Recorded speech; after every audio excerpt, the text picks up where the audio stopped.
শ্রী রামকৃষ্ণ। শুধু পাণ্ডিত্যে কিছু নাই, তাকে পাবার উপায়, তাকে জানবার জন্যই বই পড়া। একটি সাধুর পুঁথিতে কি আছে একজন জিজ্ঞাসা করলে।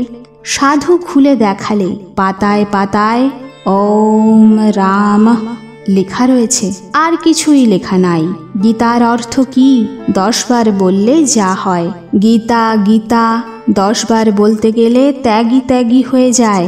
গীতায় এই শিক্ষা, হে জীব, সব ত্যাগ করে ভগবানকে লাভ করবার চেষ্টা করো। সাধুই হোক, সংসারীই হোক, মন থেকে সব আসক্তি ত্যাগ করতে হয়।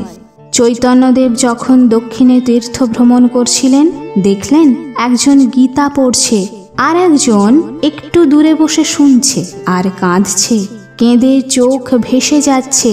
চৈতন্যদেব জিজ্ঞাসা করলেন, তুমি এসব বুঝতে পারছো?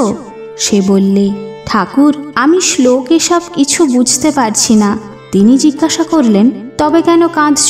ভক্তটি বললে, আমি দেখছি অর্জুনের রথ, আর তার সামনে ঠাকুর আর অর্জুন কথা করছেন, তাই দেখে আমি কাঁদছি।